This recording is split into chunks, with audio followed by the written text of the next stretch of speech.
কৰা হৈছে জয়ভদ্ৰ হাকজেৰ এখন বিদ্যালয়টো আজি অনুষ্ঠিত হৈছে কি ক'ব গোটেই পৰিৱেশটো মই পোনপ্ৰথমে আমাৰ জিলা প্ৰশাসন লগতে আমাৰ অসম চৰকাৰলৈ মই ধন্যবাদ দিব বিচাৰিছোঁ কাৰণ এই প্ৰগ্ৰামটো যিহেতু আমাৰ ৰোটা চাৰিআলি জে পি হাকজে মেমৰিয়েল হাইস্কুলত যিটো দিলে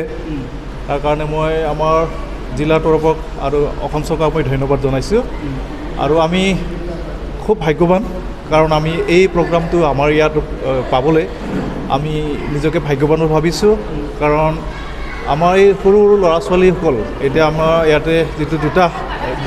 গ্ৰীষ্মকালীন যিটো বন্ধৰ সময় এই বন্ধৰ সময়ত যিটো আমাৰ ছাত্ৰ ছাত্ৰীসকলে ঘৰত এনে প্ৰায় বহি থাকে হয় আমাৰ ছাত্ৰ ছাত্ৰীসকলে আজিকালি আমাৰ পেৰেণ্টছসকলে যথেষ্ট জাপি দিয়ে টিউশ্যনৰ পৰা আদি কৰি লৈ পেলাই বহুতখিনি কামত নিয়োজিত কৰে কিন্তু ইহঁতৰ আমাৰ যিটো সৰু সৰু ল'ৰা ছোৱালী ইহঁতৰ তাৰমানে এতিয়া ব্ৰেইন আৰু যিটো ফিজিকেল ফিটনেছ সেইটো ফ্লেক্সিবল নিচিনা তেওঁলোকে এতিয়া যিমান লোড দিয়ে সেই লোডটো তেওঁলোকে সহায় কৰিব বা তেওঁলোকে সেইটো কৰি যোৱাৰ সামৰ্থ্যও তেওঁলোকৰ তাত আছে গতিকে মই ভাবিছোঁ আমাৰ এই যিটো কৰ্মশালা দিছে এই 15 দিন হ'লেও এই 15 দিনতে মিউজিকৰ যিটো বা ডান্সৰ যিটো আৱেগিক যিটো কিবা এইটো তেওঁলোকে এই 15 দিনৰ ভিতৰত তাত সোমাব আৰু তেওঁলোকে সেই 15 দিনৰ যিটো কৰ্মশালাৰ দ্বাৰা তেওঁলোকে নিজৰ জীৱন গঢ়ি তোলাত তেওঁলোকে যথেষ্ট সহায় কৰিম বুলি মই অনুভৱ কৰিছোঁ দেখিবলৈ পোৱা গৈছে যে বিহু নৃত্য আৰু যি বড়ো লোকনৃত্য সেই ওপৰত বিশদভাৱে ইয়াত তেওঁলোকক শিকোৱা হৈছে কি ক'ব এই সংস্কৃতি ধৰি ৰখাৰ এটা প্ৰয়াস হয়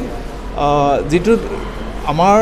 বড়ো বা অসমীয়া যিটো আমাৰ কালচাৰ তাৰ ভেৰাইটিছ আমাৰ হেৰি আছে ডেন্স আছে তাৰ ভিতৰত যিটো বিহু ডেন্স যিটো ইয়াত দিছে এইটো নেশ্যনেল এটা ডেন্স হয় আকৌ বড়ো বাগৰুম্বা যিটো দিছে এইটো নেশ্যনেল এটা ডেন্স হয় গতিকে এই দুটা ডেন্স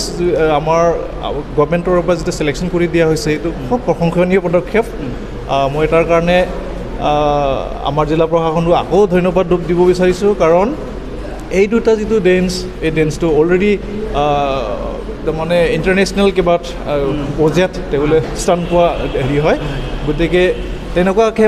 আজিকালি মানুহ তেনেকুৱাকৈ ফ'ল' কৰে আমাৰ সৰু সৰু ল'ৰা ছোৱালীসকলেও সেইটোৱে ফ'ল' কৰিব আৰু ঠিক তেনেদৰেই তেওঁলোকে জীৱনত তেওঁলোকে আগুৱাই যাব পাৰিব আজি কিমান কেইগৰাকী ছাত্ৰ ছাত্ৰী ইয়াত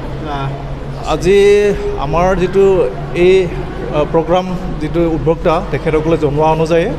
ইয়াতে খুব সময় তেনেকুৱা তেওঁলোকে নাপালে তথাপি যিহেতু তেওঁলোকৰ এটা নেটৱৰ্ক এটা আছে মিউজিক স্কুল তেখেতলোকৰ এটা আছে স্কুল বন্ধ হৈ পৰাৰ কাৰণে অলপ অসুবিধা হ'ল আজি মোটামুটি প্ৰায় 50-60 তেনেকুৱা ষ্টুডেণ্ট আমি পাবলৈ সক্ষম হৈছোঁ হয়তো অনাগত দিনত কালি পৰহি হয়তো ইয়াতকৈ বেছি ষ্টুডেণ্ট পাম বুলি আমি আশা কৰা এটা